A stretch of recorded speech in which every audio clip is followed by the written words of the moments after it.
नमस्कार व्यूअर्स, मैं हूं अमीश देवगन। रात के समय 9 बजने को हैं। आप देख रहे हैं सीएनबीसी आवाज पे टक्कर का आज का ब्रॉडकास्ट। राहुल गांधी ने कहा है कि 1 साल के भीतर प्रधानमंत्री मोदी की विदाई तय है। सूत्रों के मुताबिक उन्होंने ये बात कांग्रेस पार्टी की एक बैठक में कही।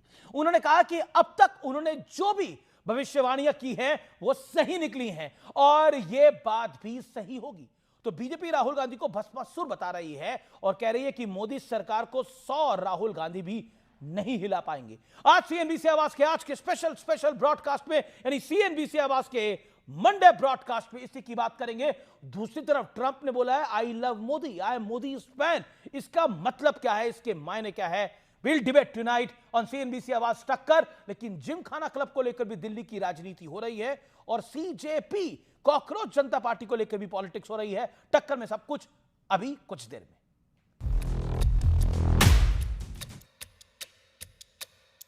ये आज की 3 बड़ी तस्वीरें हैं। शुरुआत करते हैं राहुल गांधी से, जो ये दावा कर रहे हैं कि मोदी सरकार 1 साल में गिर जाएगी। अब कांग्रेस नहीं रहा, ये बन गए राहुल मियां।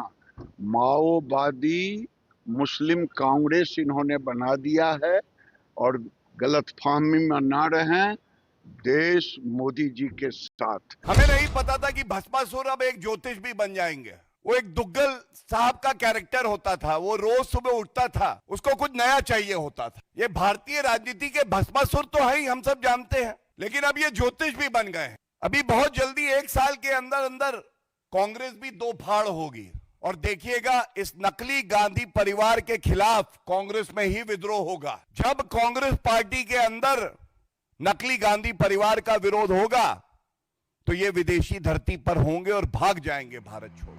विपक्ष की सियासी कहानी चाहे जो भी हो, लेकिन देश और दुनिया में पीएम मोदी का जलवा मजबूती से कायम है। तभी तो अमेरिका के राष्ट्रपति डोनाल्ड ट्रंप भी आई लव पीएम मोदी कह रहे हैं। I love India. I just want to say hello to everybody. I love the Prime Minister. Modi is great. He's my friend. Modi सरकार देश हित में कैसे मजबूत स्टैंड लेती है, इसकी भी बानगी देख लीजिए। मार्को रूबियो के सामने ही भारत के विदेश मंत्री एस जयशंकर ने ये 2 टूक कह दिया कि इंडिया फर्स्ट की पॉलिसी पर चलते हुए भारत को जहां से भी कच्चा तेल मिलेगा वहां से खरीदारी की जाएगी। As America first. Now where we are concerned, we have a view of India first. For our energy security, it's important we have multiple sources, large sources, dependable sources, cheap sources. We will continue to diversify and maintain multiple sources of supply. इशारा साफ है कि भारत रूस से तेल लेता रहेगा। लेकिन आज सबसे बड़ा सवाल है कि क्या राहुल गांधी पैनिक फैलाकर देश को अस्थिर करना चाहते हैं, जैसा कि बीजेपी आरोप लगा रही है। आज इसी पर होगी देश की सबसे बड़ी बहस। क्या ये एक पैनिक वाली बड़ी टूल किट है? आइए इसका विश्लेषण देख लेते हैं। तथ्य नंबर एक ये है कि राहुल गांधी का दावा है कि बस 1 साल की है मोदी सरकार। यानी राहुल गांधी का दावा है कि 1 साल और चलेगी नरेंद्र मोदी की सरकार, जबकि अभी सरकार के 2 साल कंप्लीट होंगे, सरकार लगभग 3 साल चलनी चाहिए। ऐसे पैनिक से बिजनेस सेंटिमेंट कमजोर पड़ता है। बिजनेस सेंटिमेंट टूटा तो असर देश की अर्थव्यवस्था पर पड़ता है, ये फैक्ट है। तथ्य नंबर 2, राहुल गांधी का दावा है कि देश में बहुत बड़ी तबाही आने वाली है। ऐसे बयानों से आम लोगों में अफरा तफरी वाला संदेश चला जाता है। कुछ दिन पहले ही देश एलपीजी की जमाखोरी देख चुका है। पेट्रोल पंपों पर लंबी लंबी लाइन भी लग चुकी है और पता लगता है अफवाह है। अभी हमारे पास हमारे एनर्जी नीड्स पूरे करने के लिए हमारे पास वाकई तेल का भंडारण है। तथ्य नंबर 3, अखिलेश यादव जी ने कहा अर्थव्यवस्था लड़खड़ा रही है। ऐसे बयानों से निवेशकों का हौसला कमजोर पड़ता है और लोग पैसे को खींचते हैं। और तथ्य नंबर 4, उद्धव गुट के संजय राउत ने कहा देश संकट में है। ग्लोबल संकट के बीच ऐसे बयान देश हित के खिलाफ है। बड़ा सवाल क्या है, बड़ा प्रश्न आज का यह है, क्या ग्लोबल संकट काल में विपक्ष अपने लिए सियासी मौका ढूंढ रहा है, एक पॉलिटिकल मौका ढूंढ रहा है कि एक ग्लोबल क्राइसिस है उसमें एक पॉलिटिकल मौका ढूंढ लूं? यही बड़ा सवाल है। मेरे साथ कई सारे दिग्गज मेहमान जुड़ रहे हैं। मेरे साथ गौरव भाटिया भारतीय जनता पार्टी की ओर से, मेरे साथ सुरेंद्र राजपूत हैं कांग्रेस पार्टी की ओर से आनंद रंगनाथन है मेरे साथ, जाने माने राजनीतिक विश्लेषक। आप तमाम लोगों का अभिनंदन है। विवेक श्रीवास्तव नेता लेफ्ट के, सुनील यादव सपा के नेता प्रवक्ता फॉर्मर एमएलसी, आपका स्वागत है। बड़ी खबर है, आइए एक बड़ी खबर पे पहले नजर डाल लेते हैं। बड़ी खबर इस समय की यह है कि बीजेपी प्रवक्ता गौरव भाटिया का एक बड़ा स्टेटमेंट है, अब से कुछ देर पहले का बड़ा स्टेटमेंट है। 1 साल में कांग्रेस पार्टी टूट जाएगी, यह कहा है। नकली गांधी परिवार के खिलाफ विद्रोह होगा, यह उन्होंने ऑफिशियल बीजेपी की प्रेस कॉन्फ्रेंस में कहा है। कांग्रेस पार्टी में ही परिवार के खिलाफ विद्रोह शुरू हो जाएगा, विरोध से डरकर ये देश छोड़कर भाग जाएंगे। ये एक और भविष्यवाणी है, यानी राहुल गांधी की भविष्यवाणी 1 साल में मोदी की सरकार नहीं रहेगी, और यहां से एक भविष्यवाणी कांग्रेस में गांधी परिवार नहीं रहेगा। यह अपने आप में इंटरेस्टिंग है। मैं गौरव भाटिया से शुरुआत करता हूं। गौरव भाटिया, सुबह आपकी प्रेस कॉन्फ्रेंस थी, आप कह रहे थे राहुल गांधी तो कोई ज्योतिषी नहीं है, वो तो एक नेता है। आप भी कोई ज्योतिषी नहीं है, आप भी एक नेता हैं, तो राहुल गांधी का असर आप पे भी आ गया थोड़ा? सब लोग भविष्यवाणी कर रहे हैं। अमित जी, मैं आपको 15 सालों से जानता हूं और मैंने हमेशा आप में एक शुभचिंतक, एक दोस्त ढूंढा है।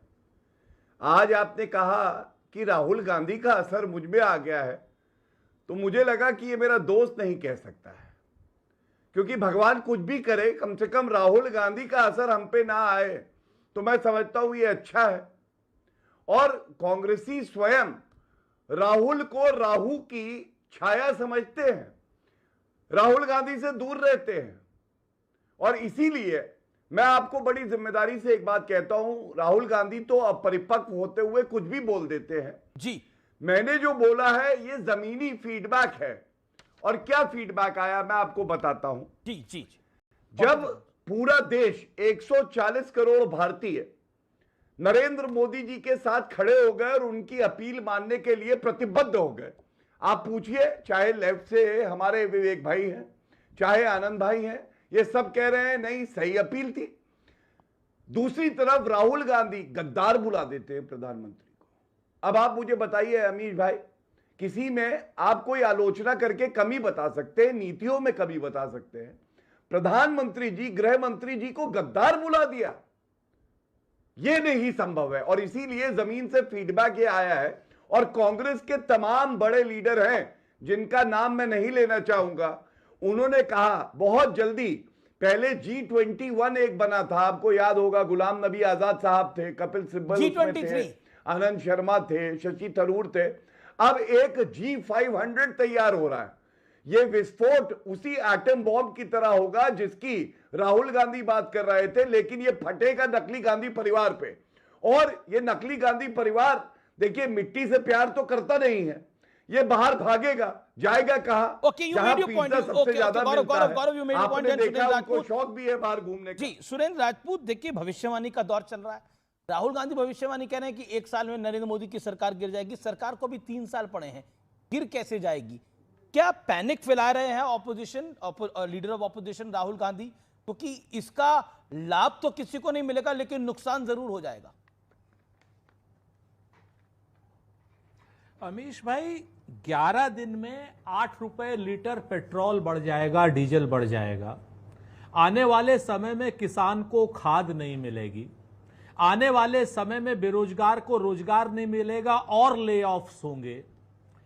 तेल का संकट और बढ़ रहा है, ऊर्जा का संकट और बढ़ रहा है, खाद का संकट और बढ़ रहा है। खाद के लिए तमाम तरीके के और मेजर्स अपनाए जाएंगे, और आने वाले समय में जो यूएस ट्रेड डील हो रही है उस पे यूएस तो हमारे प्रोडक्ट्स पे, हमारा किसान अगर यूएस में कुछ बेचेगा तो उसे 18% टैरिफ लगेगा, और उसका किसान अगर हमारे यहां कुछ बेचता है तो उसे 0% टैरिफ लगेगा। हमारा व्यापारी अगर वहां कुछ बेचता है तो उसे 18% टैरिफ लगेगा, और उसका व्यापारी अगर हमारे यहां कुछ बेचता है तो उसे 0% टैरिफ लगेगा। यह असंतोष की बात होगी या नहीं होगी? और यह असंतोष अगर बढ़ेगा तो अपने आप में सरकार गिरेगी या नहीं गिरेगी, आप हमें बताइए। हम गौरव भाटिया की तरीके से उल्टी सीधी बातें आज करने के मूड में नहीं। हम नरेंद्र मोदी जी को नरेंद्र तेली नहीं कहेंगे, या नकली नहीं कहेंगे, असली नहीं करेंगे, वो हम इस तरीके की बातें नहीं करेंगे। लेकिन हां, एक बात जरूर है कि जिस तरीके की भाषा का प्रयोग कर रहे हैं, गद्दारी, तो यूएस ट्रेड डील करने वाला आदमी गद्दार है।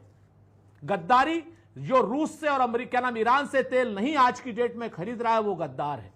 जो आज की डेट में सीधे सीधे से एक ट्वीट पर ऑपरेशन सिंदूर खत्म कर देता है, वो गद्दार है। अब बताइए ये तीनों चीज किसने की और ये देश के लिए गद्दारी थी या नहीं थी? जब हमारे लोग ऑपरेशन सिंदूर में हमारे सेना के शौर्य, साहस और पराक्रम के साथ में जो पाक ऑक्यूपाइड कश्मीर को लेने के लिए तैयार थे, उस वक्त किस गद्दार ने जो है जी लगभग आपने भी अपनी बात को 1.5 मिनट रखा, लेकिन भारत की ट्रेड डील अभी यूएस के साथ साइन नहीं हुई है, पॉइंट नंबर 1। और आपने बोला कि भारत रूस से तेल नहीं खरीद रहा है।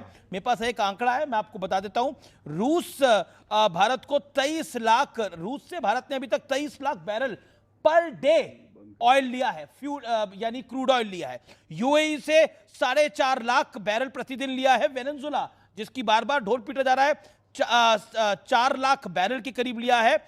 सऊदी अरब से 3,40,000 बैरल लिया है। अमेरिका से 3,10,000 बैरल लिया है।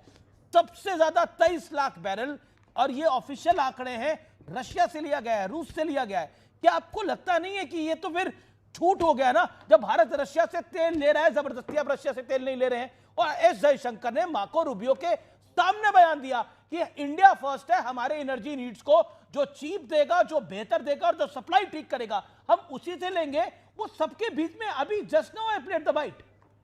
क्या आपको लगता नहीं है? और आप पैनिक फैला रहे हैं कि सरकार गिर जाएगी, सरकार गिर जाएगी। मतलब आप कह रहे हैं कि देश के अंदर भुखमरी होगी, देश के अंदर गरीबी होगी, देश के अंदर जॉब लॉस होगा, देश के अंदर महंगाई होगी, तो उसके बाद स्थिति खराब होगी और मोदी की सरकार गिर जाएगी। ये बड़ी अच्छी कामना है देश के लिए। सुरेंद्र राजपूत जी, एक सेकंड। गौरव भाटिया, 2 बातें हैं। हाँ, बड़ी अच्छी आपने बात कही। आई विश की जनता के सवाल भी जिस तरीके से आप मोदी जी के और भारतीय जनता पार्टी के सवाल आधिकारिक रूप से उठा रहे हैं, मुझे उम्मीद थी कि आप जनता के सवाल भी आधिकारिक रूप से उठाएंगे। आप उठाएंगे कि 2014 में जब डॉलर 58 रुपए में था, आज की डेट में डॉलर 96 रुपए में क्यों पहुंच गया? जब क्या नाम 140 डॉलर का क्रूड बैरल था उसमें, तो उस वक्त हम तेल 60 रुपए में देते थे किसान को, आज की डेट में 105 रुपए में क्यों दे रहे हैं? मैंने तो वही बातें उठाई जो आपने रखा। अरे सुनिए सुरेंद्र राजपूत जी, मैंने आपको भी 40 सेकंड सुना। मैं टाइमर चला के बैठा हूं अपने लैपटॉप पे। मैं कह रहा हूं, मैंने तो आप ही की बात को फैक्ट चेक करा। आप मुझे बताइए ना, आप कह रहे हैं रशिया से हम तेल नहीं खरीद रहे, द बिग फैक्ट इज कि 23 लाख बैरल हमने खरीदा है। अरे मैं तो बड़ी साधारण भाषा में आपको बता रहा हूं। एक सेकंड, गौरव भाटिया भी अपनी बात को रख लिया। अब आपने लगभग 3-3.5 मिनट बोला total, in total. I will come back again to you. ये डिबेट अभी लंबी चलेगी। ये गलत बात है। अच्छा, एक सेकंड, इसमें मूल रूप से आप असल बात, भारतीय जनता पार्टी और गौरव भाटिया दोनों मिलकर के अगर आप एक तरफा डिबेट करना चाहते हैं तो मुझे कोई आपत्ति नहीं है। मैं आराम से आपके मुद्दे पे डिबेट कर रहा हूं। राहुल जी ने बोला मोदी की सरकार गिर जाएगी, मैं डिबेट कर रहा हूं। आपको मौका दे रहा हूं बोलने का। गौरव भाटिया से ज्यादा आप बोले हैं और आप कह रहे मौका नहीं मिल रहा। नहीं, तो एक बार जरा चेक कर लीजिए सर। गौरव भाटिया के बीच में 3 मिनट में आपने 1 सेकंड नहीं बोला और मुझे आपने 15-20 सेकंड में टोक लिया। मैं तो आपसे कहना चाहता हूं, गौरव जी को पूरा समय दीजिए, हमारे लखनऊ के हैं, ठीक है ना? गौरव जी हमारे लखनऊ के हैं, इनको बोलने दीजिए जो बोलना है। इनसे प्रश्न पूछिए, इनको अनइंटरप्टेड रोकिए, कोई मत रोकिए। लेकिन हमको भी तो कम से कम इनसे आधा समय अनइंटरप्टेड दे दीजिए। ऐसी बेईमानी मत कीजिए आप, ठीक है कि नहीं? और रही बात तबाही की, और रही भाई दे दीजिए, रही बात 30 second I will come to you. Gaurav hold on, I know आपको बोलना है, होल्ड ऑन। सुरेंद्र राजपूत जी बोल लीजिए आप। जी। और हम जो बात कर रहे हैं अमीश भाई, जो सवाल आज की डेट में नोएडा की मीडिया को उठाने चाहिए, वो सवाल विपक्ष को उठाने पड़ रहे हैं। जी। आज की डेट में अगर डॉलर जो है 96 रुपए पार हो रहा है, तो ये राष्ट्रीय समस्या है या नहीं है? ये राष्ट्रीय समस्या है, आप कह रहे हैं आज की डेट में, ठीक है ना? और अगर आज की डेट में महंगाई पूरी तरीके से बढ़ रही है, तो ये राष्ट्रीय समस्या है या नहीं है? आज की डेट में अगर खाद नहीं मिल रहा है, तो ये राष्ट्रीय समस्या है या नहीं है? और जो आप एवरेज की बात कर रहे हैं, गौरव भाटिया, अगर ये तो कोई डिनाई नहीं कर सकता ना प्रॉब्लम है। लेकिन एवरेज की बात कर रहे हैं, अब कांग्रेस पार्टी के नेता को लग रहा है कि अगर ये प्रॉब्लम्स बढ़ेंगी तो मोदी जी की सरकार धड़ाम से गिर जाएगी। तो क्या इसमें तकलीफ है? वो कह रहे हैं हमारा एनालिसिस है ये। देखिए, जब गिराने की जब बात होती है, आप तो गांधी परिवार को ही बाहर भेज रहे हैं, के बीच में आप तो गांधी परिवार को देश से बाहर भेज रहे हैं। गौरव भाटिया, मैं तो कभी नहीं बोला चाहूंगा आपने, कि आपने राहुल बोला गांधी, ना ना ना, मैं खुद नहीं बोल रहा, आपने बोला ये जी, मैं नहीं बोल रहा, आपने बोला ये। सुनिए मेरी बात तो सुनिए, मैं क्या डोंट कह रहा डिनाई हूं। It now. अमीश भाई, मैंने कहा जनता ये मानती है कि राहुल गांधी भागेंगे क्योंकि भ्रष्टाचारी वो, अपरिपक्व वो, गद्दारी वो करते हैं, गलत बयानी वो करते हैं। मुझसे आप पूछ रहे हैं, मेरे दिल में तो एक ही कसक है, मैं तो कहूंगा राहुल गांधी कभी ना जाएं छोड़ के। जब वो ऐसे बयान देते हैं तो पता चलता है ना, अच्छे नेता नरेंद्र मोदी जी और एक अपरिपक्व नेता में फर्क क्या है। लेकिन अब मैं बात पे आता हूं। देखिए, नेता प्रतिपक्ष की गद्दारी पड़ रही है देश पे भारी, और मैं क्यों कहता हूं, मैं इसलिए कहता हूं कि डोकलाम में जब हमारी सेना चीनी सेना को पीछे खदेड़ रही थी तो राहुल गांधी चीनी एम्बेसडर से मिलकर हक्का नूडल खा रहे थे, चाइनीज सूप पी रहे थे।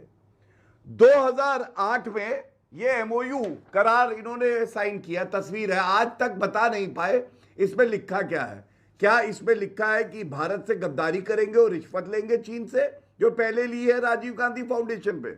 और तीसरा, आप बताइए, विदेशी धरती पर जाके कहना भारत का लोकतंत्र खत्म हो गया है, सिख पग नहीं पहन सकते, झूठी बातें बोलना, यही तो एक गद्दार